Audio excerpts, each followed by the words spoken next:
अस्सलामुअलैकुम वरहमतुल्लाहि वबरकातुहू। औज़ुबिल्लाहि मिनश्शैतानिर्रजीम। बिस्मिल्लाहिर्रहमानिर्रहीम। क़ाफ़ वल क़ुरआनिल मजीद बल अजिबू अन जाअहुम मुनज़िरुम मिनहुम फ़क़ालल काफ़िरूना हाज़ा शैउन अजीब। रब्बि इश्रह ली सदरी वयस्सिर ली अमरी वहलुल उक़दतम मिन लिसानी यफ़क़हू क़ौली।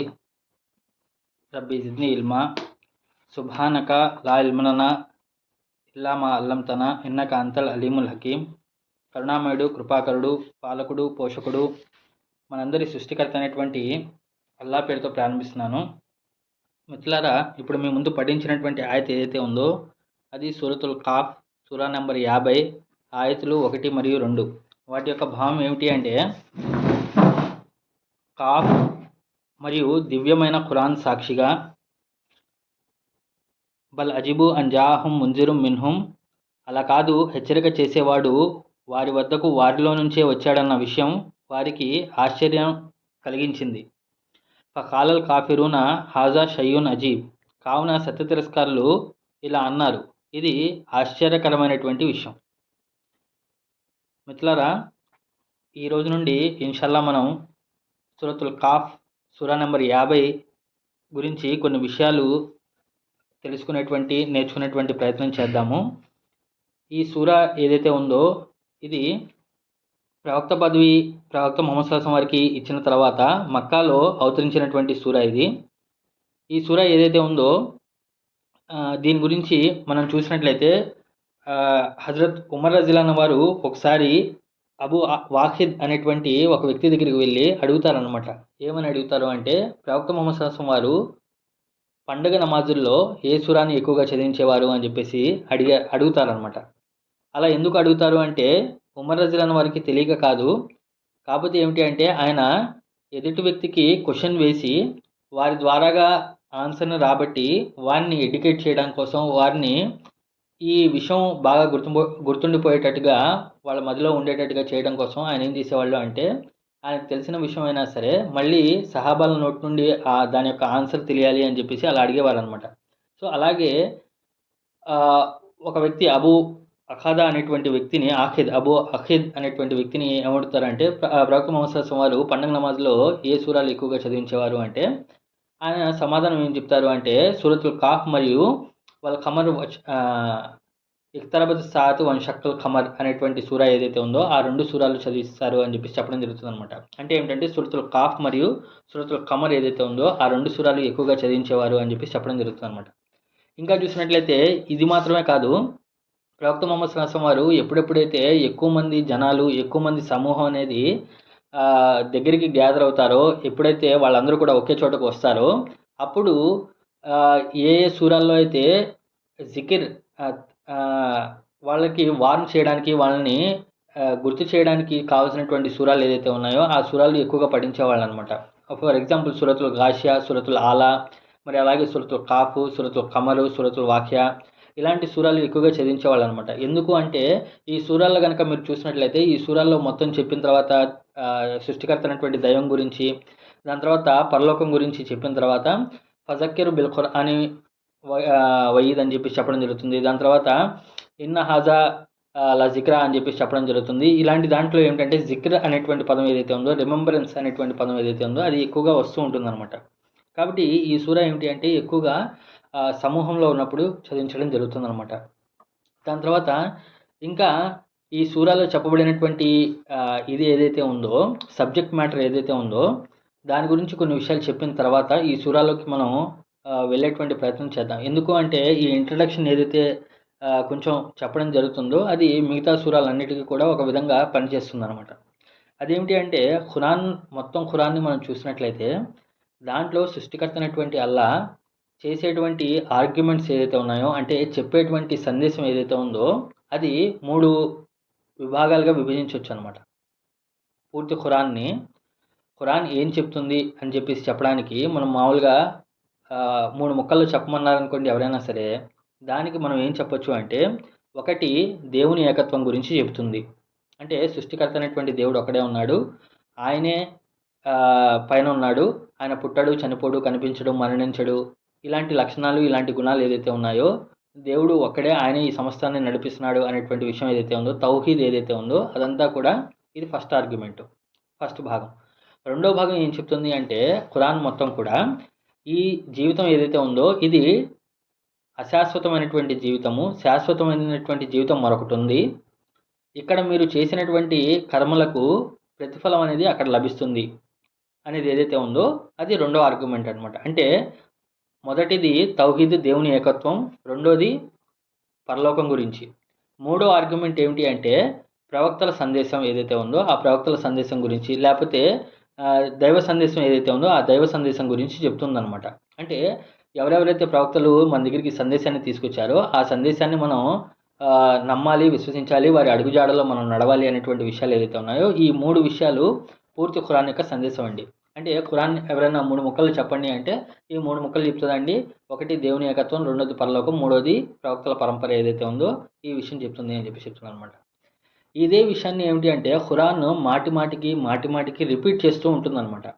ఇలా రిపీట్ చేసినప్పుడు సాధారణంగా వేరే చోట ఎక్కడైనా చెప్పినప్పుడు, లేకపోతే నేను ప్రసంగం చేసినప్పుడు, లేకపోతే మనం ఎప్పుడైనా పుస్తకం రాసినప్పుడు ఏంటంటే చెప్పిన విషయాన్నే మళ్ళీ చెప్తుంటే ఏమవుతుంది అంటే అది వినేటువంటి శ్రోతలకి అసహనం కలిగిస్తుంది సాధారణంగా. కానీ ఖురాన్లో ఏమిటి అంటే చెప్పిన విషయాన్నే మళ్ళీ చెప్పినా సరే 13 సంవత్సరాల పాటు పాయింట్ 1 అంటే దేవుని ఏకత్వం గురించి చెప్పినా సరే అక్కడ ఎవరికి కూడా శ్రోతలకి అసహనం రాలేదు, లేకపోతే ఇది చెప్పింది చెప్తున్నారు కదా అని చెప్పేసి కూడా అనిపించలేదు. ఎందుకు అంటే ఈ 3 విషయాలు ఏదైతే ఉన్నాయో అంటే దేవుని ఏకత్వము, పరలోకము మరియు ప్రవక్తల పరంపర ఏదైతే ఉందో ఈ మొత్తం సూరాల్లో ఏమిటి అంటే ఖురాన్లో ఏమిటి అంటే ఒక లాజికల్గా ఒక సీక్వెన్స్గా ఇవ్వడం జరుగుతుంది అనమాట. అంటే ఫర్ ఎగ్జాంపుల్ ఏమిటి అంటే కొన్ని సందర్భాల్లో మొదటి స్టేట్మెంట్ ఏదైతే ఉందో దేవుడు ఒక్కడే అనేటువంటి విషయాన్ని ప్రూవ్ చేయడం కోసం, లేకపోతే దాన్ని చెప్పేటువంటి విధానంలో ఏమిటి అంటే 2-3 పాయింట్స్ ఏదైతే ఉన్నాయో అవి లైట్గా చెప్పి ఫస్ట్ పాయింట్ని బాగా గట్టిగా చెప్పడం జరుగుతుంది అనమాట. అంటే దేవుని ఏకత్వం ఎక్కువగా చెప్పి తీర్పు దినం మరియు ప్రవక్తల పరంపర ఏదైతే ఉందో అది లైట్గా చెప్పడం జరుగుతుంది. కొన్ని సందర్భాల్లో ఏం జరుగుతుంది అంటే ప్రవక్త వారి గురించి ఎక్కువగా చెప్పి బాగా గట్టిగా హైలైట్గా చెప్పి దేవుని ఏకత్వం గురించి, పరలోకం గురించి లైట్గా చెప్పడం జరుగుతుంది అనమాట. ఇంకా కొన్ని సూరాల్లో మనం చూసినట్లయితే పూర్తిగా పరలోకం గురించి బాగా హైలైట్గా చెప్పి దేవుని ఏకత్వం మరియు ప్రవక్త వారి యొక్క సందేశం ఏదైతే ఉందో అది లైట్గా చెప్పడం జరుగుతుంది అనమాట. అంటే ఈ విధంగా ఈ కాంబినేషన్లో ఏమవుతుంది అంటే అక్కడ చెప్పేటువంటి సందేశం ఒకటే ఉంటుంది. దేవుని ఏకత్వం, పరలోకం, ప్రవక్త సందేశం ఏదైతే ఉందో ఇదే ఉంటుంది.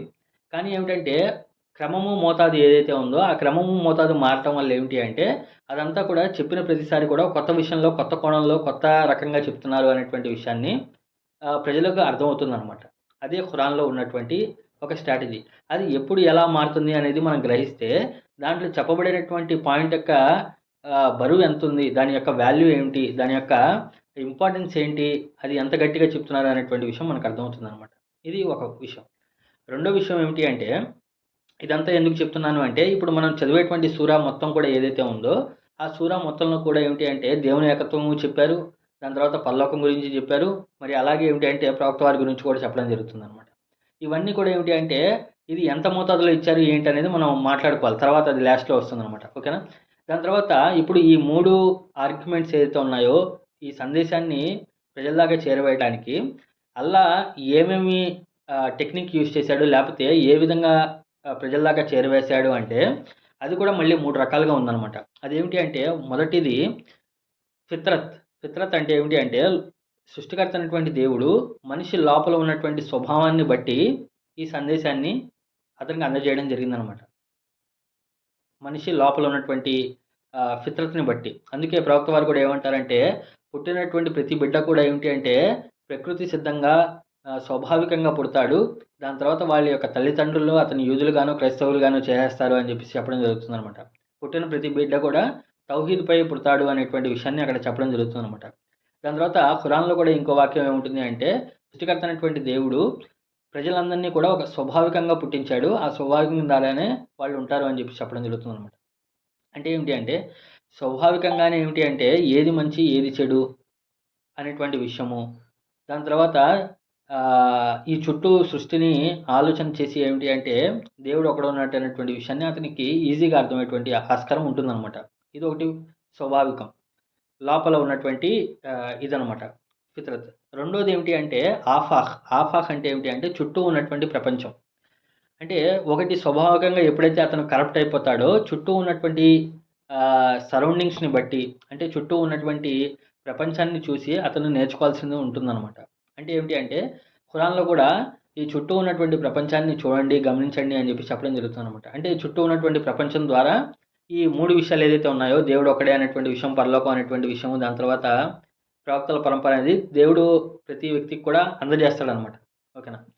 సో, అది ఎలాగా అంటే ఖురాన్‌లో కూడా ఏమిటి అంటే ఈ చుట్టూ ఉన్నటువంటి ప్రపంచంలో చూసినట్లయితే ఒకటి ప్రకృతిలో ఉన్నటువంటి అద్భుతాలను చూడమన్నాడు. లేకపోతే ప్రకృతిలో కనిపించేటువంటి సూచనలను చూసి నేర్చుకోండి, తెలుసుకోండి అని చెప్పేసి చెప్పడం, ఆలోచించండి అని చెప్పి చెప్పారు. అంటే సూర్యుడు, చంద్రుడు, పర్వతాలు, సముద్రాలు, పక్షులు, వృక్షాలు ఇవన్నీ కూడా మీరు సృష్టించారా? నేను సృష్టించానా? అని చెప్పేసి క్వెషన్ వేసి ఆ విధంగా ఆహ్, దేవుడు చెప్పాల్సినటువంటి పాయింట్ ఏదైతే ఉందో, ఆ సందేశం ఏదైతే ఉందో, ఆ సందేశం చెప్పడం జరుగుతుందనమాట. ఇది ఆఫాక్‌లో.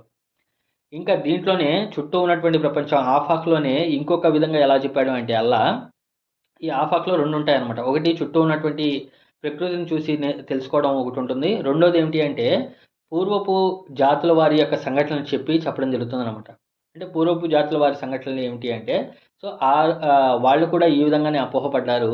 వారు వారి యొక్క ప్రస్థానం ఏమైందో మీరు కాస్త చూడండి. వారి యొక్క ముగింపు ఏమైందో కాస్త చూడండి అని చెప్పేసి ఆ విధంగా చెప్పడం జరుగుతుందనమాట. ఇది రెండో విషయం. దాని తర్వాత మూడవ సాధనం అల్లా ఏం యూజ్ చేశాడు అంటే స్వయంగా వహీ ఏదైతే ఉందో అంటే అవతరణ ఏదైతే ఉందో అవతరణ వాణి ఏదైతే ఉందో దాన్ని ఉపయోగించడం జరుగుతుందనమాట. అంటే రెవల్యూషన్ ఏదైతే అంటే దైవ గ్రంథాలు ఏదైతే ఉన్నాయో లేకపోతే ప్రవక్త ద్వారా మాట్లాడించడం ఏదైతే ఉందో దీన్ని యూజ్ చేసి అల్లా ఏదైతే ఈ 3 దేవుడు ఒకడే అనేటువంటి విషయాన్ని, పరలోకం అనేటువంటి విషయాన్ని, ప్రవక్తల పరంపర అనేది చెప్పడం జరుగుతుందనమాట. ఖురాన్ మనం చదివేటప్పుడు ఏమిటి అంటే అది మన లోపల మనం ఉన్నటువంటి సూచనలు ఫిత్రత్‌ని ఒకసారి పరిశీలించమని చెప్తుంది. దాని తర్వాత చుట్టూ ఉన్నటువంటి ప్రపంచాన్ని పరిశీలించమని చెప్తుంది. అలాగే ఏమిటి అంటే దైవవాణి, దైవ సందేశం ఏదైతే ఉందో అది కూడా పరిశీలించమని చెప్తుంది. ఇది పరిశీలించి ఏం తెలుసుకోవాలి అంటే ముందు చెప్పినటువంటి 3 విషయాలు ఏదైతే ఉన్నాయో దేవుని ఏకత్వము, పరలోకం మరియు తీర్పు దినం ఏదైతే ఉందో అది చెప్పడం జరుగుతుందనమాట. ఇవన్నీ మైండ్‌లో పెట్టుకుంటే ఈ సూర మనం ఎప్పుడైతే చదువుతున్నామో ఈ సూర చదివేటప్పుడు ఏమిటి అంటే మనకు అన్నీ ఇదే విషయాలు ఇక్కడ ఉంటాయన్నమాట. ఈ సూరాలో మొత్తం కూడా ఏమిటి అంటే తీర్పు దినం గురించి, దేవుని ఏకత్వం గురించి, చుట్టూ ఉన్నటువంటి సృష్టి గురించి అన్ని విషయాలు దీని గురించి ఉంటాయన్నమాట. సో, ఇది దీని యొక్క ఇంట్రడక్షన్ అండి. ఇంకా దీని యొక్క మొదటి ఆయతకు మనం వెళ్ళినట్లయితే కాఫ్ వల్ ఖుర్ఆనిల్ మజీద్ అర్థమవుతుంది కదండీ! ఏమన్నా లాంగ్ అయిపోతుందా? ఓకేనా? సో, దీని యొక్క మొదటి ఆయతకు మనం వెళ్ళినట్లయితే కాఫ్ వల్ ఖుర్ఆనిల్ మజీద్. సో, కాఫ్ అనేది ఏదైతే ఉందో అది అరబీ అక్షరాల్లో ఒక అక్షరం అండి. కాఫ్ వల్ ఖుర్ఆనిల్ మజీద్ మరియు దివ్యమైనటువంటి ఖురాన్ సాక్షిగా అని చెప్పేసి చెప్పారు. ఇక్కడ వావ్ ఏదైతే ఉందో వావ్ అనేటువంటి అక్షరం ఏదైతే వచ్చి దాని తర్వాత ఖురాన్ అనేటువంటి పదానికి చివరిగా జేర్ ఎప్పుడైతే యాడ్ అయిందో వల్ ఖురానిల్ నీ అనేటువంటి జేర్ ఎప్పుడైతే యాడ్ అయిందో అది ప్రమాణం తీసుకున్నట్టు కింద లెక్క అనమాట. ప్రమాణానికి ఒక గుర్తు ఏమిటి అంటే ముందు వావ్ అనేటువంటి అక్షరం వస్తుంది. దాని తర్వాత వచ్చేటువంటి పదానికి చివర జేర్ అనేది వస్తుందన్నమాట. అలా వచ్చింది అంటే అర్థం ఏమిటి అంటే అక్కడ సృష్టికర్త అనేటువంటి అల్లా ప్రమాణాన్ని తీసుకుంటున్నాడు, సాక్షిగా చేస్తున్నాడు అని చెప్పేసి అర్థం అనమాట. వల్ ఖుర్ఆనిల్ మజీద్ దివ్యమైనటువంటి ఖురాన్ సాక్షిగా అని చెప్పి చెప్తున్నారు అనమాట. దీంట్లో మొదటి అక్షరం కాఫ్ అనేటువంటి అక్షరాన్ని చూసినట్లయితే ఇవి హుర్ఫే ముఖత్తాత్ అని చెప్పేసి చెప్పడం జరుగుతుందనమాట. అంటే ఏమిటంటే పొడి అక్షరాలు అని చెప్పేసి చెప్పడం జరుగుతుందనమాట. ఓకేనా? ఇక్కడ ఖురాన్లో మనం చూసినట్లయితే అనేక రకాలుగా పొడి అక్షరాలు మనకు కనిపిస్తూ ఉంటాయి. ఉదాహరణకు అలిఫ్ లామ్ మీమ్, తాసీన్, యాసీన్, తాహా ఇలాంటి అక్షరాలు చాలా వస్తూ ఉంటాయి అనమాట. కానీ ఏక అక్షరంతో ఉన్నటువంటి ముఖత్తాత్ ఏదైతే ఉన్నాయో ఇవి కేవలం 3 ఉన్నాయన్నమాట. అంటే ఖురాన్లో ఇప్పుడు అలిఫ్ లామ్ మీమ్ ఉందనుకోండి దాంట్లో 3 అక్షరాలు ఉన్నాయి.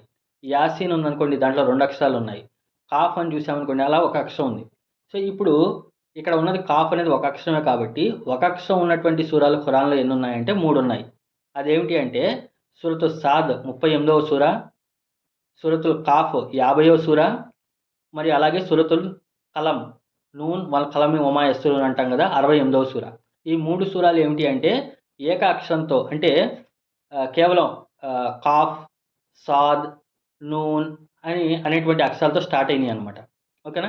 ఇప్పుడు ఈ మూడిట్లో ఉన్నటువంటి ఒక కామన్ థింగ్ ఏమిటి అంటే ఫర్ ఎగ్జాంపుల్ మీరు అలిఫ్ లామ్ మీమ్ సూరా కానివ్వండి, లేకపోతే యాసీన్ సూరా కానివ్వండి, లేకపోతే వేరే సూరాలు తాహా సూరా ఇవన్నీ చూసినట్లయితే అక్కడ హురుఫే ముఖత్తాత్ ఏదైతే ఉన్నాయో అవి అవి ఒక ఆయత్ కింద ఉన్నాయి. అలిఫ్ లామ్ మీమ్ ఒక ఆయత్.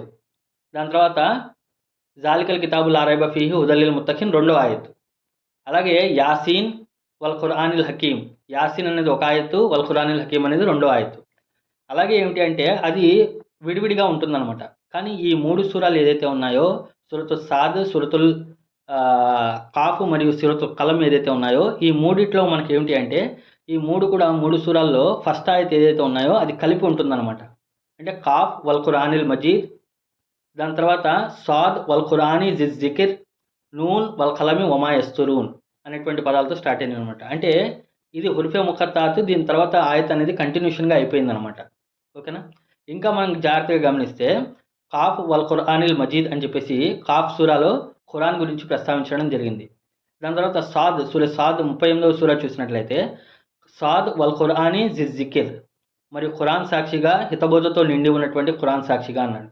అలాగే సూరతుల్ కలం చూసినట్లయితే నూన్ వల్ కలమి వమా యస్తూరూన్, కలం సాక్షిగా, నూన్ కలం సాక్షిగా మరియు దైవదూతలు రాస్తున్న సాక్షిగా అని చెప్పేసి. ఇక్కడ ఇంకో విషయం ఏమిటి అంటే సాధారణంగా హుర్ఫే ముఖత్తాత్ ఎప్పుడైతే వస్తాయో అంటే ఎప్పుడైతే పొడి పొడి అక్షరాలు ఉన్నటువంటి సూరాలు స్టార్ట్ అవుతాయో అక్కడ దాని ఇమీడియట్ నెక్స్ట్ ఏమిటంటే ఖురాన్ యొక్క ప్రస్తావన అనేది ఖచ్చితంగా ఉంటుందన్నమాట. ఖురాన్ అనేటువంటి ప్రస్తావన కానీ, కితాబ్ అనేటువంటి ప్రస్తావన కానీ, లేకపోతే నజ్జలా అనేటువంటి ప్రస్తావన కానీ ఉంటుందన్నమాట. ఫర్ ఎగ్జాంపుల్ చూస్తే అలిఫ్ లామ్ మీమ్ జాలికల్ కితాబుల్ లా రైబ ఫీహి హుదల్ లిల్ ముత్తఖీన్ అంటాడు. ఇంకా అలాగే ఏమిటంటే యాసీన్ వల్ ఖురానిల్ హకీమ్ అంటాడు, ఖురాన్ అనేటువంటి పదం వస్తుంది. దాని తర్వాత అలిఫ్ లామ్ మీమ్ నజ్జలా అలైకల్ ఖురాన్ బిల్ హక్కీ అని చెప్పేసి చెప్తాడు. అంటే ఈ హుర్ఫే ముఖత్తాత్ ఎప్పుడైతే వస్తాయో ఆ హుర్ఫే ముఖత్తాత్ తర్వాత ఖచ్చితంగా ఏమిటి అంటే ఖురాన్ యొక్క ప్రస్తావన అనేది తప్పనిసరిగా వస్తుందన్నమాట. ఇప్పుడు ఈ కాఫ్ అనేటువంటి అక్షరాన్ని చూసినట్లయితే కాఫ్ లాంటి ఉన్నటువంటి సూరాలు 3 ఉన్నాయి కదా. ఏంటిది సూరతుల్ సాద్ ఒకటి, సూరతుల్ కాఫ్, సూరతుల్ నూన్.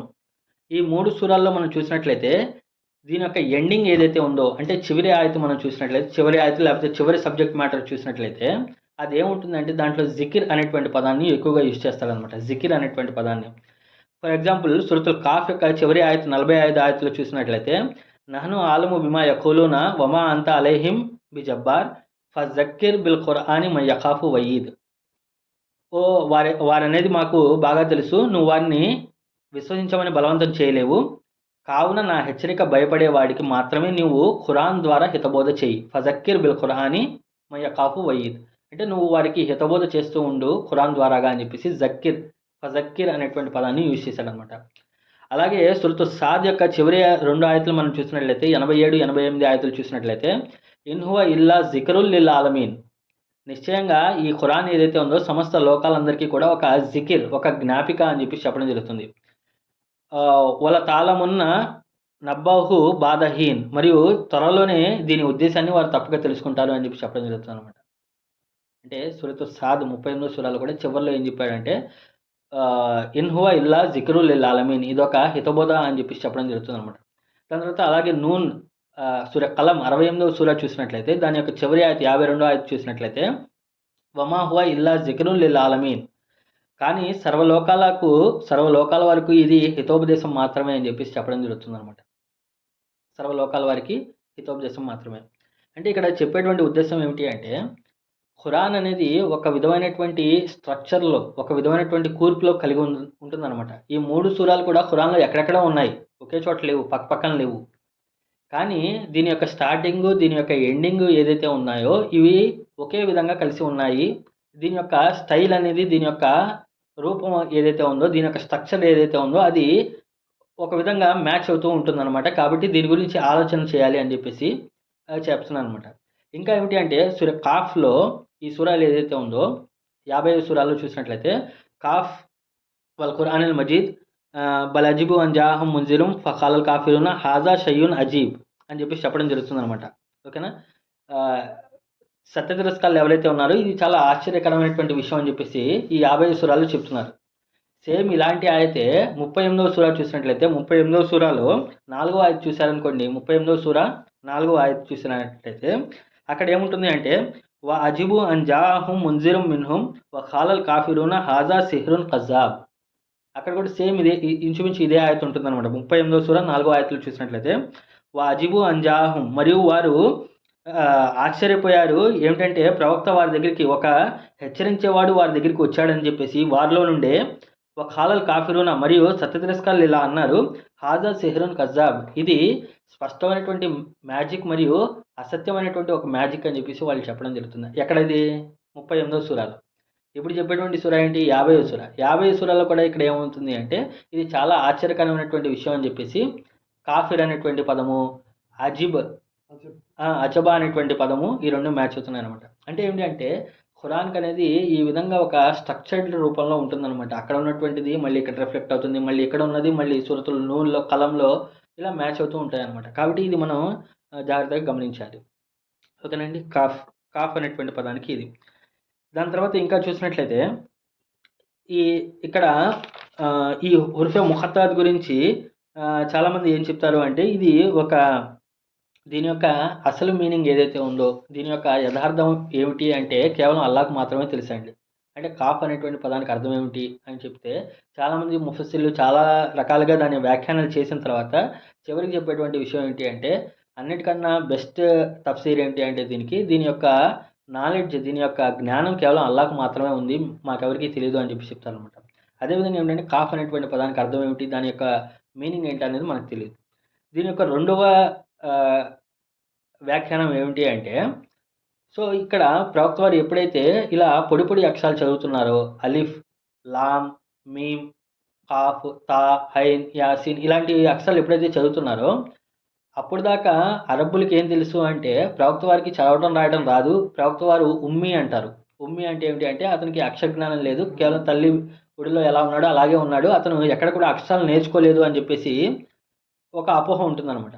కానీ ప్రవక్త వారు ఎప్పుడైతే ఈ విధంగా అక్షరాల యొక్క పేరు అంటే అలిఫ్ని అలిఫ్ అంటారని, లామ్ని లామ్ అని అంటారని, మీమ్ని మీమ్ అని అంటారని చెప్పేసి ప్రవక్త వారికి మామూలుగా భాష పలకడం అంటే అందరికీ పలుకుతారు. ఇప్పుడు మనకు పల్లెటూరులో వెళ్ళామనుకోండి, ముసలివాళ్ళు లేకపోతే చదువురాని వాళ్ళకి చెప్పారనుకోండి, వాళ్ళు తెలుగులో బాగా మాట్లాడతారు. కానీ అక్షరాలు చూపించి ఇదేం అక్షరం అని చెప్పేసి చెప్పామనుకోండి, లేకపోతే ఈ అక్షరం ఏంటమ్మా పలకమ్మా అంటే అక్షరాలు పలకలేరు వాళ్ళు. కానీ ఏం పలుకుతారు? భాష మొత్తం పలుకుతారు కానీ అక్షరాలు పలకడం రాదు. కానీ ప్రవక్త వారి విషయంలో ఏం జరుగుతుంది అంటే ఆయన చదవడం రాయడం రాదు ఆయనకి, కానీ అక్షరాల పేర్లు ఏదైతే ఉన్నాయో అవన్నీ చెప్పేస్తున్నాడు ఆయన. అలిఫ్ అనేటువంటి అక్షరము, లామ్ అనేటువంటి అక్షరము, కాఫ్ అనేటువంటి అక్షరము, తా అనేటువంటి అక్షరం, హా అనేటువంటి అక్షరం, ఇలాంటి అక్షరాల పేరు చెప్పేవాడికి వీళ్ళు ఆశ్చర్యపోతున్నారు, ఇతనికి ఇప్పుడు చదువు రాదు కదా, ఇతనికి ఎవరు నేర్పిస్తున్నారు అనేటువంటి విషయాన్ని ఒకటి. అంటే అక్షరాల యొక్క పేర్లు కూడా ఆయన చెప్తున్నాడు అంటే ఆయనకి జ్ఞానం అనేది ఎక్కడి నుండో వస్తుంది అనేటువంటి విషయాన్ని వాళ్ళు గమనించడం జరుగుతుంది అనమాట. ఇది ఒకటి. రెండోది ఏమిటి అంటే ఆ రోజు కాలంలో ఎవరినైనా పిలవడానికి, లేకపోతే ఎవరినైనా ఏదైనా హెచ్చరించడానికి, లేకపోతే వాళ్ళని అట్రాక్ట్ చేయడానికి, అంటే ప్రసంగం చేసే ముందు కానీ లేకపోతే ఎవరైనా మాట వినాలనుకోండి, సో ఈరోజు మన కాలంలో దండోరా వేసేవాళ్ళు ఫస్ట్ ఒక రకమైనటువంటి డప్పు కట్టి దాని తర్వాత పిలవడం జరుగుతుందన్నమాట. అలా దండోరా కొట్టినప్పుడు ఏం చేస్తారో అలాగే ఏమిటంటే ఆ రోజు కాలంలో అరబ్బుల కాలంలో ఏమిటి అంటే ఏదైనా ఒక పొడి అక్షరాలు ఇలా మాట్లాడామనుకోండి గట్టిగా, అలిఫ్ లామ్ మీమ్ అలా మామూలుగా గట్టిగా అరిచినప్పుడు ఏమిటి అంటే వాళ్ళందరూ కూడా అబ్బో ఏం చెప్తున్నాడు రా అతను, ఏదో అనౌన్స్మెంట్ జరగబోతుంది అని చెప్పేసి ఆ విధంగా అట్రాక్ట్ అయ్యి దాని తర్వాత ఒకవేళ లింక్ కట్ అయిపోతే మళ్ళీ ఇదే లింక్లో జాయిన్ అయితే మీటింగ్ కంటిన్యూ అవుతుందండి. ఇంకో 5-10 నిమిషాల్లో మీటింగ్ కట్ అయ్యేటువంటి ఛాన్స్ ఉంది. సో ఈ విధంగా ఏమిటంటే ప్రజల్ని అట్రాక్ట్ చేయడం కోసం ఏమిటి అంటే ఈ విధంగా అక్షరాలు కూడా చెప్పడం జరుగుతుందనమాట. అలా అక్షరాలు చెప్తే అమ్మో ఏదో ఇంపార్టెంట్ సబ్జెక్ట్ చెప్తున్నారు అని చెప్పేసి ప్రజలు తిరిగి చూడటం జరుగుతుందనమాట. ఓకేనా. ఇంకా చూసినట్లయితే ఇప్పుడు కాఫ్ అనేటువంటి విడియాక్షన్ చెప్పారు. విడియాక్షన్ చెప్పిన తర్వాత వల్ ఖురానిల్ మజీద్, వావ్ అంటే ఇక్కడ వావే కసమియా అంటే ఏమిటి అంటే ఇది ప్రమాణం కోసం యూజ్ చేయడం జరుగుతుంది. ఇది ఎలా తెలుస్తుంది అంటే ఖురాన్ అనేటువంటి అక్షరానికి లాస్ట్లో జేర్ ఉంది కాబట్టి ఈ విధంగా వల్ ఖురానిల్ మజీద్, దివ్యమైనటువంటి ఖురాన్ సాక్షిగా అని చెప్పి చెప్పడం జరుగుతుంది అనమాట. ఇక్కడ జాగ్రత్తగా చూసినట్లయితే మజీద్ అనేటువంటి పదం ఏదైతే ఉందో, మజీద్ అనేటువంటి పదము పూర్తి ఖురాన్లో 2 సార్లు మాత్రమే వచ్చిందనమాట. జుల్ అర్షిల్ మజీద్ అనేటువంటి ఒక పదం దగ్గర వచ్చింది. రెండోది ఏమిటి అంటే వల్ ఖురానిల్ మజీద్ అంటే జుల్ అర్షిల్ మజీద్ అంటే ఏమిటంటే అల్లా యొక్క సింహాసనానికి పేరు కింద మజీద్ అనేటువంటి పదాన్ని అక్కడ యూజ్ చేయడం జరుగుతుంది అనమాట. అల్లా యొక్క సింహాసనం కోసం, అల్లా యొక్క అర్ష్ కోసం జుల్ అర్షిల్ మజీద్ అంటే దివ్యమైనటువంటి దేవుని సింహాసనం అని చెప్పేసి చెప్పడం జరుగుతుందన్నమాట. అంటే దివ్యమైనది అని చెప్పేసి అక్కడ యూజ్ చేయడం జరిగింది. రెండోది ఏమిటి అంటే వల్ ఖురానిల్ మజీద్ మరియు మజీద్ అనేటువంటి పదానికి ఖురాన్కి యాట్రిబ్యూట్గా ఖురాన్కి దాన్ని దాని యొక్క గుణం చెప్పే గుణవాచకంగా ఏమిటి అంటే మజీద్ అనేటువంటి పదాన్ని యూజ్ చేశారనమాట. ఓకేనా. సో ఈ మజీద్ అనేటువంటి పదానికి వెళ్ళే ముందు ఇక్కడ ప్రమాణం తీసుకున్నాడు కదా అల్లా, వల్ ఖురానిల్ మజీద్ వావ్ అని చెప్పి ప్రమాణం తీసుకున్నాడు. సో ప్రమాణం అనేది ఎందుకు తీసుకుంటారు అంటే ఎందుకు అరబ్బులు ఎందుకు తీసుకుంటారు అంటే దానికి ఒకటి ఏమిటి అంటే సాక్ష్యం ఇవ్వడానికి, రెండోది ఏమిటి అంటే నేను ప్రమాణం చేసి చెప్తున్నాను, నేను చెప్పేది సత్యం అంటే ఎదుటి వ్యక్తి ఎవరైనా మాటను నమ్మకపోతే అతన్ని నమ్మించడానికి ఏమిటి అంటే ఒక ప్రమాణం తీసుకోవడం జరుగుతుందనమాట. ఆ ప్రమాణం కింద ఏమిటి అంటే ఈ ఖసం అనేది యూజ్ చేస్తారు. మూడోది ఏమిటి అంటే అరబ్బులు ఎవరినైనా అట్రాక్ట్ చేయడానికి వాళ్ళ అటెన్షన్ కోవడానికి ఏమిటి అంటే ఇలా ప్రమాణాలు అనేది తీసుకునే వాళ్ళు అనమాట. అంటే ఫర్ ఎగ్జాంపుల్ మనం ఇక్కడ మామూలుగా ఎవరినైనా పిలవాలనుకోండి, లేకపోతే ఏదైనా మీటింగ్ జరుగుతున్నప్పుడు మనం మైక్ తీసుకొని మిత్రులారా అందరూ కూడా ఒకసారి గమనించండి అని చెప్పేసి మనం మామూలుగా చెప్తాం. కానీ అప్పటి రోజుల్లో ఏం చెప్పేవాళ్ళు అంటే వల్లాహిల్ అజీమ్ అని చెప్పేసి గట్టిగా అరిశారనుకోండి, అమ్మో ఇతనేదో ప్రమాణం చేసి చెప్తున్నాడు బాబు, ఏం చెప్తున్నాడో విందామని చెప్పేసి అనుకునేవాళ్ళు. ఇంకా ఆ రోజు కాలంలో ఏమిటి అంటే ఏదన్నా మార్కెటింగ్ చేసుకోవడానికి, లేకపోతే ఏదన్నా ఒక కార్వాన్ వస్తుంది, లేకపోతే ఏదైనా ఒక సరుకులు బిడారం వస్తుంది అని చెప్పి చెప్పడానికి, లేకపోతే ఏదైనా యుద్ధం జరగడానికి, యుద్ధం సంభవిస్తుంది, యుద్ధం రాబోతుంది అని చెప్పి చెప్పడానికి ఏం చేసేవాళ్ళు అంటే ఒక పెద్ద కొండపైన ఎక్కేసి యా సబాహ అని చెప్పేసి, లేకపోతే వా సబాహ అని చెప్పేసి యూజ్ చేసేవాళ్ళు అనమాట. అంటే ఏంటి అంటే ఉదయం సాక్షిగా అని చెప్పేసి చెప్పేవాళ్ళు అనమాట. అంటే ఉదయం సాక్షిగా అన్నాడు అంటే ఇప్పుడు ఏదో వేరే కొత్త న్యూస్ ఏదో చెప్తున్నాడు, కొత్త ఇంపార్టెంట్ న్యూస్ ఏదో చెప్తున్నాడు అని చెప్పేసి ప్రజలందరూ అట్రాక్ట్ అయ్యి అతని మాట వినేవాళ్ళు అనమాట. ఆ విధంగా యూజ్ చేస్తారు. ఇప్పుడు ఇది సాధారణంగా వాళ్ళకి అరబ్ కల్చర్లో ఇలా కొత్త విషయాన్ని చెప్పడం అప్పుడు ఇలా యూజ్ చేయడం కామనే.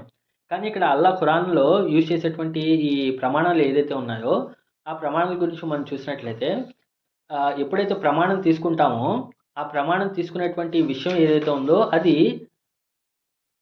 చెప్పేవాడికన్నా పెద్దగా ఉండాలి, చెప్పేవాడికన్నా గొప్పదై ఉండాలి.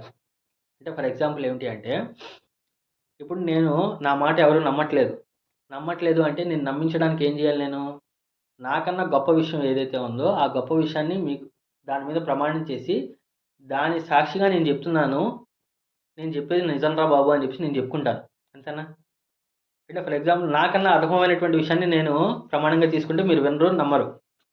సో ఎప్పుడైనా సరే నాకన్నా గొప్ప విషయాన్ని నేను ప్రమాణం చేసి చెప్పాలి. ఓకేనా? అలాగే కానీ ఇక్కడ ఖురాన్లో అల్లా తీసుకున్నటువంటి సబ్జెక్ట్స్ ఏదైతే ఉన్నాయో అల్లా కన్నా గొప్ప విషయాలు ఏమీ ఉండవు ఈ సృష్టిలో. కొన్ని చోట్ల అల్లా తన యొక్క కసమే తీసుకుంటాడు, తన యొక్క ప్రమాణం తనే తీసుకుని చెప్తాడు. కానీ కొన్ని సార్లు ఏమిటి అంటే అల్లా కొన్ని వస్తువుల విషయాలు, లేకపోతే సమయం పైన, లేకపోతే కాలం పైన, లేకపోతే అలాగే గుర్రాల పైన, లేకపోతే పర్వతాల పైన, లేకపోతే గాలుల పైన ప్రమాణం చేసి చెప్తూ ఉంటాడనమాట. అలా చెప్పేటప్పుడు దాని యొక్క ఉద్దేశం ఏమిటి అంటే అక్కడ ఏదైతే పాయింట్ చెప్పబడుతుందో దాన్ని జాగ్రత్తగా గమనించండి. ఆ గమనించిన దాంట్లో మీకు ఒక గుణపాఠం ఉంది అని చెప్పి చెప్తున్నాడు అనమాట. ఇది చాలా జాగ్రత్తగా అర్థం చేసుకోవాలి. ప్రమాణం చేసేటప్పుడు ఏదైనా గొప్ప విషయంపై ప్రమాణం చేయాలి సాధారణంగా. కానీ అల్లా కన్నా గొప్ప విషయం ఏమైనా ఉందా? ఏమీ లేదు. కానీ అల్లా కొన్ని విషయాలపై ప్రమాణం చేసి చెప్తూ ఉంటాడు. ఎందుకు చెప్తూ ఉంటాడు అంటే ఆ చెప్పేటువంటి వస్తువు ఏదైతే ఉందో, ఆ చెప్పేటువంటి విషయం ఏదైతే ఉందో దాంట్లో ఒక నాలెడ్జ్ ఉంది, దాంట్లో ఒక గుణపాఠం ఉంది, అది చాలా జాగ్రత్తగా గమనించండి అని చెప్పి చెప్తాడనమాట. ఉదాహరణకు చూసినట్లయితే 2 ఉదాహరణలు చెప్తాను. దాంట్లో ఒక ఉదాహరణ ఏమిటి అంటే కాలం సాక్షిగా నిస్సందేహంగా మానవుడు నష్టంలో పడి ఉన్నాడు అని చెప్పి చెప్తానమాట. ఇప్పుడు కాలం సాక్షిగా అన్నాడు. కాలం సాక్షిగా అని చెప్పేసి ఎందుకు చెప్పాడు అంటే మానవుడు నష్టంలో ఉన్నాడు అని చెప్పేసి చెప్పడానికి పెద్ద రుజువు, పెద్ద సాక్షి ఎవరు అంటే స్వయంగా కాలమే. ఓకేనా? కాలం ఏమిటి అంటే స్టార్టింగ్ దగ్గర నుండి ఎండింగ్ దాకా అది ఉంది, కాలం ఉంది. ఆ కాలం ఏమిటి అంటే ఎంతోమంది మనుషులు వచ్చారు, తమ యొక్క హైస్లోకి వెళ్ళారు, అంటే తమ యొక్క అత్యున్నతమైనటువంటి స్థానానికి వెళ్ళారు, మరి అలాగే తమ యొక్క అత్యల్ప స్థానానికి దిగజారుడు స్థానానికి కూడా వాళ్ళు వెళ్ళారు. ఇదంతా కూడా ఎవరు సాక్షిగా ఉంది అంటే, ఎవరు రుజువుగా ఉంది అంటే కాలం సాక్షిగా. ఈ కాలం ఏమిటి అంటే ఎవరి కోసం ఆగదు. మీరు దాన్ని ఉపయోగించుకున్నా, ఉపయోగించకపోయినా ఏమిటంటే ఆ కాలం అనేది వెళ్ళిపోతూ ఉంటుంది. కాబట్టి కాలాన్ని జాగ్రత్తగా ఉపయోగించుకోండి అని చెప్పేసి అక్కడ చెప్పడం జరుగుతుందనమాట. ఇది ఒక విషయం. అంటే కాలం గురించి మీరు ఇంకా ఆలోచించండి. ఆలోచించి దాన్ని ఎలా సద్వినియోగం చేసుకోవాలో చేసుకోండి అని చెప్పి చెప్తారనమాట. దాని తర్వాత దాని తర్వాత ఆదియాత్ అనేటువంటి ఒక సూర ఉంది. అంటే అక్కడ గుర్రాల సాక్షిగా అని చెప్పేసి చెప్తాడండి.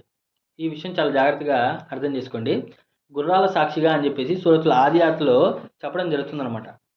సో అక్కడ చూసినట్లయితే వాళ్ళ ఆదియాతి జబహ ఫల్మూరియాతి కథహ అని చెప్పి అక్కడ బాగా వేగంగా పరిగెత్తేటువంటి గుర్రాల సాక్షిగా అని చెప్పి చెప్పడం జరుగుతుందనమాట. అక్కడ గుర్రాల సాక్షిగా ఎందుకు, గుర్రాలకి అంటే గుర్రాలు చాలా గొప్ప గుర్రాలు, లేకపోతే గుర్రాల యొక్క ఇంపార్టెన్స్ చాలా ఉంది అని చెప్పేసి ఆ ఉద్దేశం కాదు. అక్కడ చెప్పేటువంటి పాయింట్ ఏమిటి అంటే ఆ గుర్రాలు ఏదైతే ఉన్నాయో ఆ గుర్రాలన్నీ కూడా ఏమిటి అంటే చాలా వేగంగా పరిగెత్తున్నాయంట. వేగంగా చాలా బాగా పరిగెత్తున్నాయి. ఫల్మూరియాతి కథ, మరి ఏంటంటే అవి ఎలా పరిగెత్తున్నాయంటే తమ కాళ్ళతో కింద నేలను కొడుతున్నప్పుడు అది మట్టి నేల అయినా సరే అది పరిగెత్తేటువంటి పరుగుతోటికి నిప్పురవ్వలు వస్తున్నాయంట. అంటే తమ కాళ్ళకి డ్యామేజ్ అవుతున్నాయి అనేటువంటి ఇది కూడా లేకుండా, స్పృహ లేకుండా అంత బాగా పరిగెత్తున్నాయి అని చెప్పి చెప్తున్నాను అనమాట. దాని తర్వాత ఫల్ ముగీరాతి శుభ, మరి అది ఎప్పుడు అలా పరిగెత్తున్నాయంట అంటే తెల్లవారుజామున పరిగెత్తున్నాయంట. దేనికోసం పరిగెత్తున్నాయంటే దాడి చేయడానికి అని చెప్పి చెప్తున్నాను అనమాట. ఇప్పుడు చూడండి, ఇక్కడ ఈ ఆదియాతి ఏదైతే ఉందో, ఆదియాతి అనేటువంటి పదం ఏదైతే వాడిందో అది ఎక్కువ బాగా సమూహంగా ఉన్నటువంటి గుర్రాలు కాదు, కేవలం 10 లోపల ఉన్నటువంటి సంఖ్యలో ఉన్నటువంటి గుర్రాలు మాత్రమే. ఆదియాతి అనేటువంటి పదంలో 10 లోపల ఉన్నటువంటి సంఖ్యలో ఉన్నటువంటి గుర్రాలు, అవి తమపై స్వారీ చేసేటువంటి యజమాని కోసం బాగా పరిగెత్తున్నాయి. తమ కాళ్లకు దెబ్బలైనా సరే అవి పరిగెత్తూనే ఉన్నాయి. అది కూడా ఎప్పుడు పరిగెత్తున్నాయంటే తెల్లవారుజామున పరిగెత్తున్నాయి. ఎందుకు, దాడి చేయడానికి అంటున్నారు అనమాట. ఇప్పుడు ఎప్పుడైనా సరే ఒక యుద్ధం జరిగినప్పుడు అనుకోండి, ఎక్కువ మంది సైన్యం ఉంటే వాళ్ళు పొద్దున పూట వెళ్ళి దాడి చేసినా సరే ఆ యుద్ధ నియమాల ప్రకారంగా చేస్తారు. కానీ తక్కువ సంఖ్యలో ఉన్నప్పుడు దాడి ఎప్పుడు చేయాలి అంటే ఏ రాత్రి టైంలోనో లేకపోతే మధ్యరాత్రిలోనో చేయాలి. కానీ తెల్లవారినప్పుడు తక్కువ మందితో సైన్యంతో వెళ్ళకూడదనమాట. కానీ ఇక్కడ తక్కువ సైన్యంతో ఈ తెల్లవారుజామున ఈ గుర్రాలు దాడి చేస్తున్నాయి అంటే వాటికి తెలిసి కూడా అంత వేగంగా వెళ్తున్నాయి అంటే అవి తమ యొక్క చావుకు సాదృశ్యం అనమాట. అంటే ఆత్మహత్య సాదృశ్యంగా వాటికి తెలిసినా సరే ఆ గుర్రాలు అంత బాగా పరిగెత్తున్నాయంట. ఇంకా ఏం చెప్తున్నాయంటే ఫసన్న బిహి నఖ, దుమ్ములు లేపుతూ వెళ్తున్నాయంట. వసత్న బిహి జమయ, అవి ఎక్కడికి వెళ్తున్నాయంట అంటే శత్రు సైన్యాల యొక్క మధ్యలోకి. వసత అంటే ఏమిటి అంటే సెంటర్ అనమాట. అంటే శత్రువులు ఎక్కడైతే ఉన్నారో వాళ్ళ మధ్యలోకి వెళ్తున్నాయన్నమాట.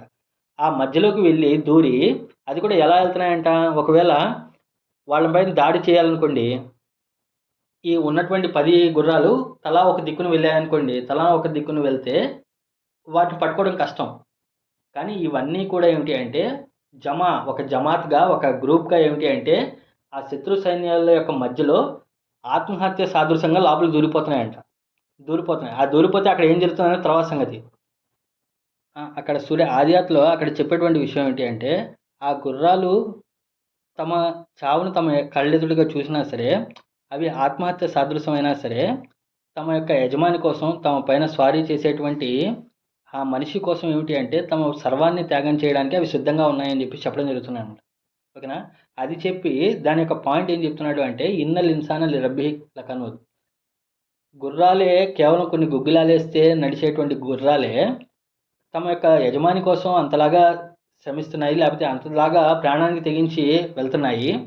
కానీ మనిషి ఏమిటి అంటే ఇన్నల్ ఇన్సాన లిరబ్బిహి లకనూద్, కానీ మానవుడు తన యజమాని పట్ల కృతజ్ఞుడిగా ఉన్నాడు. అతను దైవానికి కనీసమైనటువంటి కృతజ్ఞత, కనీసమైనటువంటి మర్యాద కూడా చేయట్లేదు అని చెప్పేసి అక్కడ పాయింట్ చెప్తున్నాను అనమాట. అంటే ఎప్పుడైతే అల్లా ఖురాన్లో ఈ ప్రమాణాన్ని తీసుకుంటున్నాడో ఆ ప్రమాణాల్లో యూజ్ చేసేటువంటి సబ్జెక్ట్ ఏదైతే ఉందో దాంట్లో ఒక గుణపాఠం ఉంది, ఆ గుణపాఠం చూసి నేర్చుకోండి అని చెప్పి చెప్పడం జరుగుతుంది అనమాట.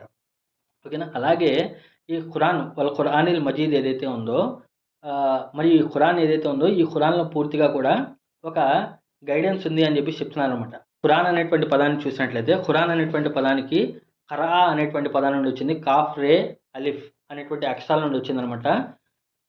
ఖరా అంటే ఏమిటి అంటే పఠించటం, చదవటం అనేటువంటి అర్థాల్లో వస్తుందనమాట. సో, ఎప్పుడైతే ఖరా అనేటువంటి పదానికి లాస్ట్‌లో చివర్లో అలిఫ్ నూన్ అనేది యాడ్ అయిందో, అది దాని యొక్క ముబాలగా ఫామ్ అంటారనమాట. అంటే ఏమిటంటే దాని యొక్క ఎక్స్‌ట్రీమ్‌కి వెళ్ళిపోయింది. అంటే చదవటంలో అది దాని యొక్క ఎక్స్‌ట్రీమ్‌లో వెళ్ళిపోయింది అని చెప్పి చెప్తాననమాట. అందుకే దాన్ని ఖురాన్ అన్నారు. అంటే ఫర్ ఎగ్జాంపుల్ ఏమిటి అంటే దైవం ఒక పేరు ఏమిటి అంటే అల్లాహ్ ఒక పేరు ఏమిటి అంటే రెహమాన్. అంటే రెహం అంటే ఏమిటంటే కరుణ. రెహమాన్ అంటే ఏమిటి అంటే ఆయన కరుణలో అత్యున్నతమైనటువంటి స్థానము, ఆయనలాగా కరుణించేటువంటి వాడు ఎవడూ లేడు అని చెప్పేసి అర్థం. అలాగే ఖురాన్ అనేటువంటి పదం ఏదైతే ఉందో బాగా చదవబడేది, ఎక్కువగా పఠించబడేది, మాటి మాటికి పఠించబడేది, ప్రతి నమాజ్లో కూడా పఠించబడేది, ఎక్కువ పఠించబడేది కాబట్టి దీన్ని ఖురాన్ అని చెప్పేసి వచ్చింది. దాని మజీద్ అనేటువంటి పదానికి అర్థం చూసినట్లయితే మజీద్ అంటే ఏమిటి అంటే ఏదైతే గౌరవంగా చూసుకోబడుతుందో, ఏదైతే దాని యొక్క గౌరవంలో వేరేది ఏది కూడా సాటి రాదో దాన్ని మజీద్ అని చెప్పేసి చెప్పడం జరుగుతుందనమాట. మజద్ అనేటువంటి పదం చూసినట్లయితే మీమ్, జీన్, దాల్ అనేటువంటి ఈ రూట్ వర్డ్ చూసినట్లయితే మామూలుగా ఆ రోజు అరబ్ కాలంలో ఏదైతే గర్భిణీగా ఉన్నటువంటి ఒంటె ఏదైతే ఉందో ఆ ఒంటిని మజద్ అని చెప్పేసి చెప్పేవాళ్ళు అనమాట. ఎందుకు అంటే ఆ రోజుల్లో ఆ అరబ్బులు ఏం చేసేవాళ్ళు అంటే ఆ గర్భిణీగా ఉన్నటువంటి ఆ ఒంటెను అది ఎక్కడికి వెళ్ళినా సరే దాన్ని ఏం చేసేవాళ్ళు కాదు. అంటే దాన్ని ఏం ఒక మాట కూడా చెప్పేవాళ్ళు కాదు. అది ఎక్కడికి వెళ్ళి ఏమి మేస్తూ ఉన్నా సరే దాన్ని అడ్డు అడ్డు చెప్పేవాళ్ళు కాదనమాట. ఇంకా దాన్ని చాలా జాగ్రత్తగా చాలా కేర్‌గా తీసుకునేవాళ్ళు అనమాట. ఎందుకు అంటే అది ఉన్నటువంటి స్థితిని చూసి అది ఇంకో బిడ్డకి జన్మనిస్తుంది కాబట్టి దాన్ని చాలా గౌరవప్రదంగా చూసుకునేటువంటి వాళ్ళు. అలాంటి దాన్ని మజద్ అని చెప్పేసి చెప్తారనమాట. ఇంకా మజీద్ అనేటువంటి పదాన్ని ఖురాన్ ప్రకారంగా మనం చూసినట్లయితే సూర ఫాతిహాలో మనం చూసినట్లయితే సూర ఫాతిహా ఎప్పుడైతే ఒక దాసుడు నమాజ్‌లో నుంచొని చదువుతూ ఉంటాడో అల్హమ్దులిల్లాహి రబ్బిల్ ఆలమీన్ అర్రహ్మానిర్ రహీం మాలిక్ యౌమిద్దీన్ అనేటువంటి పదం వచ్చినప్పుడు మాలిక్ యౌమిద్దీన్ అని చెప్పేసి ఎప్పుడైతే దాసుడు చెప్తాడో అప్పుడు అర్ష్‌పై ఉన్నటువంటి అల్లా అక్కడ తన దైవదూతల ముందు అంటాడంట. ఏమంటాడంటే మజ్జదని అబ్ది, నా దాసుడు నన్ను గౌరవించాడు అని చెప్పి చెప్తాడంట. ఎందుకు అంటే నా దాసుడు అతను చేసేటువంటి పుణ్యాలకు, పాపాలకు న్యాయ నిర్ణేతగా నన్ను గౌరవించాడు. గుర్తించాడు కాబట్టి నన్ను గౌరవించాడు అని చెప్పేసి అల్లా చెప్తాడంట. మాలిక్ యౌమిద్దీన్ అనేటువంటి పదం ఎప్పుడైతే మనం నమాజ్‌లో చదువుతూ ఉంటామో, లేకపోతే ఎప్పుడైతే మనం పఠిస్తూ ఉంటామో, అక్కడ అర్ష్ పైన అల్లా తన దైవదూతలతో ఏమిటంటే మజ్జదని అబ్ది, అంటే నా దాసుడు నన్ను గౌరవించాడు అని చెప్పేసి చెప్తారనమాట. ఈ విధంగా ఖురానుల్ మజీద్ అంటే ఏమిటంటే మరియు ఖురాన్ గ్రంథం సాక్షిగా ఏదైతే చాలా గౌరవప్రదమైనదో, ఏదైతే చాలా ఉన్నతమైనదో అని చెప్పేసి చెప్పడం జరుగుతుందనమాట. ఓకేనా? సో, ఇది చెప్పిన తర్వాత సాధారణంగా ఖురాన్‌లో ఏమవుతుంది అంటే ఈ ఒక్క విషయాన్ని చెప్పి ఈ ఆయత్ నెక్స్ట్ క్లాస్‌లో మనం చూద్దాము. ఇక్కడ ఏమవుతుంది అంటే బల అజిబు అంజాహం ముంజిరం ఫఖాలల్ కాఫిరున హజా షయ్యున్ అజీబ్. అలా కాదు, హెచ్చరిక చేసేవాడు వారిలో నుండే వచ్చాడనేటువంటి విషయం వారికి ఆశ్చర్యం కలిగించింది. సత్య తిరస్కారులు ఇలా అంటున్నారు, ఇది చాలా ఆశ్చర్యకరమైనటువంటి విషయం. ఓకేనా?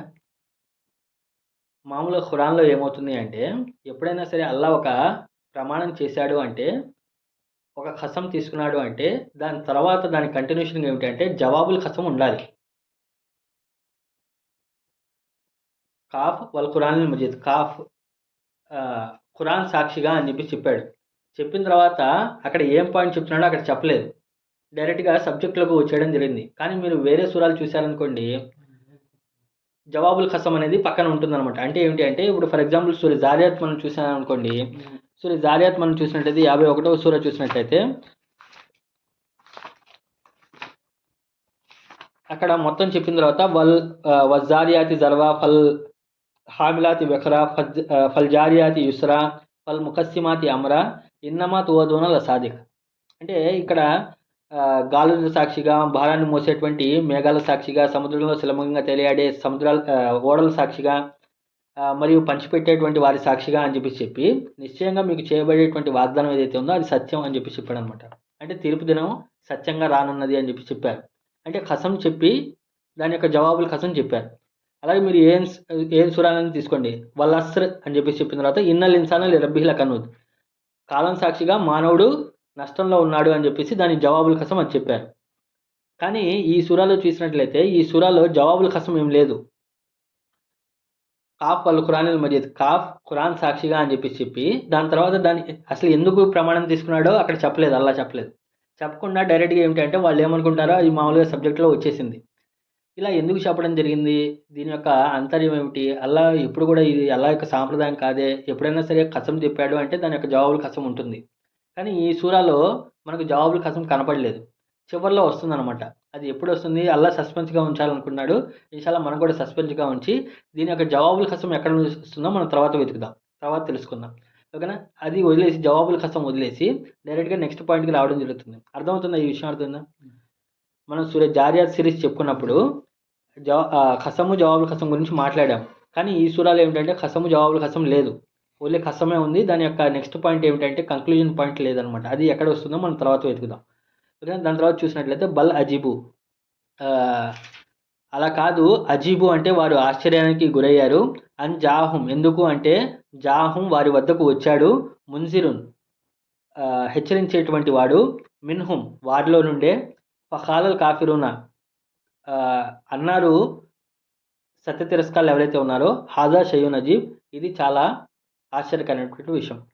ఇక్కడ చూసినట్లయితే అజీబు అనేటువంటి పదాన్ని యూజ్ చేశారనమాట. అజీబు అంటే ఏమిటంటే ఆశ్చర్యకరంగా ఉండటం, అంటే ఎప్పుడు సాధారణంగా ఉండదే, చాలా వెరైటీగా ఉంది, చాలా ఆశ్చర్యకరంగా ఉంది అని చెప్పేసి. ఏంటంటే ఆశ్చర్యం ఏమిటి అంటే అంజాహుం వారి వద్దకు వచ్చాడు. ఎవరు వచ్చాడంట అంటే వారు అంజా రసూలున్ అని చెప్పి చెప్పలా, అంజా నబీయున్ అని చెప్పి చెప్పలా, లేకపోతే అంజా ప్రవక్త వచ్చాడని చెప్పేసి చెప్పలేదు. ప్రవక్త కానీ లేకపోతే సందేశారుడు వచ్చాడని చెప్పేసి వాళ్ళకి ఆశ్చర్యం లేదు. వాళ్ళకి ఆశ్చర్యం ఏ విషయం మీద ఉందంటే మున్సిరున్ భయపెట్టేటువంటి వాడు వాళ్ళలో నుండే వాడికి వచ్చాడు అని చెప్పేసి వాళ్ళు భయపడుతున్న ఆశ్చర్యానికి గురైంది అని చెప్పి చెప్తారనమాట. ఇక్కడ మున్జిర్ అనేటువంటి విషయాన్ని యూజ్ చేశారు. ముబషిర్ అని చెప్పేసి చెప్పలా. ఓకేనా? అంటే ఖురాన్లో చాలా పదాలు ఉన్నాయి. ప్రవక్తని సంబోధించడానికి ముబషిర్ అని చెప్పేసి చెప్పొచ్చు, రసూల్ అని చెప్పేసి చెప్పొచ్చు, నబీ అని చెప్పేసి చెప్పొచ్చు, ఇంకా చాలా విషయాల్లో చాలా విధాలుగా వాడతాడు. కానీ ఏంటంటే ఇక్కడ మున్జిర్ అనేటువంటి పదాలు ఏంటంటే హెచ్చరించేవాడటువంటి వాడు వాళ్ళ నుండే వచ్చాడు అని చెప్పేసి వాళ్ళు ఆశ్చర్యానికి గురయ్యారంట. ఏంటి ఆ హెచ్చరించేవాడు ఏం హెచ్చరిస్తున్నాడు, ప్రవక్త వారు ఏం హెచ్చరిస్తున్నారు అంటే ఇక్కడ చూడండి, మనం స్టార్టింగ్లో సబ్జెక్ట్ చెప్పుకున్నప్పుడు సో ప్రవక్త వారు వచ్చినప్పుడు లేకపోతే ఏ ప్రవక్తలు వచ్చినా సరే ఏం చెప్తారు అంటే తీర్పు దినం రానున్నది, దానికోసం సిద్ధంగా ఉండండి, ఒకవేళ మీరు పాపాలు చేస్తే మీకు నరకశిక్ష ఉంది అని చెప్పేసి హెచ్చరిస్తూ ఉంటారు. ఇది హెచ్చరిక కాదా? ఇది హెచ్చరిక. ఎప్పుడు హెచ్చరిక అంటే ఇది చనిపోయిన తర్వాత జరిగేటువంటి సంఘటన గురించి వీళ్ళు హెచ్చరిస్తున్నారు. ఏ ప్రవక్త వచ్చినా సరే దేని గురించి హెచ్చరిస్తున్నారు? చనిపోయిన తర్వాత ఒకవేళ నువ్వు పాపాలు చేస్తే అక్కడ నువ్వు నరకంలో పోతావురా అని చెప్పేసి హెచ్చరిస్తున్నారు అనమాట. ఇది వీళ్ళకి ఆశ్చర్యకరంగా ఉందంట. ఎందుకు? ఇక్కడ ఉన్నటువంటి జనాలందరూ కూడా ఎలా ఉంటుంది అంటే హెచ్చరించాలన్నా లేకపోతే ఏదైనా చెప్పాలి అన్నా వాడికి చనిపోయే ముందు జరిగేటువంటి విషయాలు ఏమని చెప్పి హెచ్చరిస్తే దాన్ని అతను స్వీకరిస్తాడు, దానికి అతనికి అర్థమవుతుంది. కానీ వీళ్ళు ఎవర్రా బాబు, వీళ్ళందరూ వచ్చేసి ప్రవక్తలందరూ వచ్చేసి ఎప్పుడో నేను చనిపోయిన తర్వాత జరిగేటువంటి విషయాల గురించి నన్ను హెచ్చరిస్తున్నారు, అది నాకు ఏంటి అవసరం? దాని తర్వాత ఎవడుంటాడో ఎవడుండడో తెలియదు కదా, దాని గురించి హెచ్చరిస్తున్నారు ఏమిటి అని చెప్పేసి వీళ్ళు ఆశ్చర్యపోతున్నారంట. బలాజీ వాళ్ళు ఆశ్చర్యానికి గురవుతున్నారు. అని జా ముంజిరున్ వాళ్ళ నుండే. పోనీ వచ్చినటువంటి వ్యక్తి ఎవరైనా బయట నుండి వచ్చాడా అంటే బయట నుండి కాలేదు, స్వయంగా వాళ్ళలో ఉన్నటువంటి వ్యక్తే. వాళ్ళలో ఉన్నటువంటి వ్యక్తి ఏమిటి అంటే వాళ్ళకి ఈ విధంగా హెచ్చరిస్తున్నాడు అని చెప్పేసి. ఇది ఎందుకు? జీవితం ముందు ఉన్నటువంటి విషయం అంటే మరణానికి ముందు ఉన్నటువంటి విషయాలు కాదు, మరణం తర్వాత ఉన్నటువంటి విషయాల గురించి హెచ్చరిస్తున్నాడు కాబట్టి ఇది. ఇంకో విషయం ఎందుకు వాళ్ళకి ఆశ్చర్యకరం కలిగింది అంటే ఎప్పుడైనా సరే ఏదైనా జ్ఞానం రావాలి అంటే ఒక వ్యక్తి బయటకు వెళ్ళి ఏదైనా నేర్చుకొనైనా వచ్చి ఉండాలి, లేకపోతే ఆ వ్యక్తికి బయట నుండి ఎవరైనా వేరే వ్యక్తి వచ్చి చెప్పైనా ఉండాలి. చూడండి, ఒక వ్యక్తి ఏదైనా ఒక విషయం చెప్తున్నాడు అంటే, తెలియని విషయాన్ని చెప్తున్నాడు అంటే అయితే ఆ వ్యక్తి వీళ్ళు ఉన్నటువంటి ప్రదేశం నుండి బయటకు వెళ్ళి నేర్చుకొని వచ్చి వీళ్ళకి చెప్పాలి. అంటే ఈ రోజు కాలంలో మనకి సెల్ ఫోను ఇంటర్నెట్ ఉంది కాబట్టి ఇక్కడ కూర్చొని ఎక్కడైనా నేర్చుకోవచ్చు. కానీ ఆ రోజు కాలంలో సెల్ ఫోన్ టెక్నాలజీ ఏమీ లేదు, కమ్యూనికేషన్ అనేది ఏమీ లేదు. ఆ లేని సందర్భంలో ఎవరైనా ఒక వ్యక్తి కొత్త విషయాన్ని చెప్తున్నాడు అంటే 2 పాసిబిలిటీస్ ఉన్నాయి. ఒక పాసిబిలిటీ ఏమిటి అంటే ఆ వ్యక్తి బయట ప్రయాణం చేసి బయట తెలుసుకొని రావాలి, లేదు అంటే వేరే వ్యక్తి బయట నుండి ప్రయాణం చేసి ఈయన దగ్గరికి వచ్చి ఈయనకి నేర్పించాలి. ఇప్పుడు ప్రవక్త ముహమ్మద్ సల్లల్లాహు అలైహి వసల్లం వారు ఏమిటి అంటే ఆయన ఎక్కడికి బయటకు వెళ్ళలేదు. రెండో విషయం ఏమిటి అంటే ఆయన దగ్గర ఎవరైనా వస్తున్నారా అంటే వచ్చినటువంటి వ్యక్తిని వీళ్ళు చూడలేకపోతున్నారు. ఇది వాళ్ళకి ఆశ్చర్యకరంగా ఉంది. ఈ ప్రవక్త చూస్తే ఇక్కడ నుండి అక్కడ కదిలేటువంటి వ్యక్తి కాదు. వేరే వ్యక్తి వచ్చి మనకు కనబడేటట్టుగా ఈయనకు ఏమి నేర్పించట్లేదు. మరి ఈ విషయాలు ఆయనకి ఎలా తెలుస్తున్నాయి? మరణం తర్వాత శిక్ష ఉంది, లేకపోతే తీర్పు దినం ఒకటి ఉంది అనేటువంటి విషయాన్ని వీళ్ళు ఎలా తెలుస్తుంది అని చెప్పేసి వీళ్ళు ఆశ్చర్యానికి గురవుతున్నారు. అంటే జిబ్రీల్ వస్తున్నాడు అని చెప్పేసి చెప్తే వీళ్ళు ఏమిటంటే వీళ్ళకి చాలా ఆశ్చర్యంగా ఉంది. ఏది మాకు కనబడట్లేదు కదా, మాకు తెలియట్లేదు కదా అని చెప్పేసి అన్నారు. ఆ విధంగా ఏమిటంటే బల్ అజిబు అని జాహు ముంజిరున్, వాళ్ళకి భయపెట్టేటువంటి వాళ్ళు స్వయంగా వారిలో నుండే ఉన్నాడని చెప్పేసి వాళ్ళు ఆశ్చర్యానికి గురయ్యారు అని చెప్పేసి చెప్తున్నారు అనమాట. అంటే ఈ విషయాలు ఈయనకి ఎలా తెలుస్తున్నాయి అనేటువంటి విషయంలో వాళ్ళు ఆశ్చర్యానికి గురయ్యారు అనమాట. ఆశ్చర్యానికి గురైన తర్వాత సో ఇప్పుడు చూడండి, ఖాలల్ కాఫిరూనా అంటే మళ్ళీ అంటున్నారు, ఖాలల్ కాఫిరూనా సత్య తిరస్కారాలు అంటున్నారు. ఇప్పుడు చూడండి, ఇప్పుడు అక్కడ మళ్ళీ మాట్లాడేటప్పుడు ఏమిటి అంటే, ఇప్పుడు విన్నారు కదా, విన్న తర్వాత ఏమిటి అంటే దాన్ని ప్లెయిన్గా సరే ఏదో చెప్తున్నాడు కదా కొత్త విషయం అని చెప్పేసి తీసుకునేటువంటి వాళ్ళు ఉన్నారు. లేకపోతే ఇది ఏదో ఉంటాడని చెప్పేసి వదిలేసే వాళ్ళు ఉంటారు. కానీ వీళ్ళెవరు అంటే కాఫిరున్న అంటే తిరస్కరించేవాళ్ళు. అది చెప్పినటువంటి విషయాన్ని బాగా అర్థమైన తర్వాత కూడా ఏమిటి అంటే నువ్వేం చెప్తున్నావు అని చెప్పేసి దాన్ని తృఢీకరించే వాళ్ళు, తిరస్కరించేవాళ్ళు అనమాట. తిరస్కరించే వాళ్ళు ఏం చెప్తున్నారు అంటే హాజా షయ్యూన్ అజీబ్, ఇది చాలా వింతైనటువంటి విషయం, ఇది చాలా కొత్త విషయం, ఇది చాలా అజీబ్ అంటే ఏమిటంటే నార్మల్కి వ్యతిరేకంగా ఉన్నటువంటి విషయం అని చెప్పేసి వాళ్ళు ఈ విధంగా చెప్తున్నారు అనమాట. ఈ విషయంతో ఇక్కడతో ఆపారు. కానీ దాని తర్వాత మళ్ళీ కంటిన్యూషన్ ఏమిటంటే కంటిన్యూషన్లో మళ్ళీ ఇంకో మాట అంటారు. అది ఇన్షాల్లా వచ్చే క్లాస్లో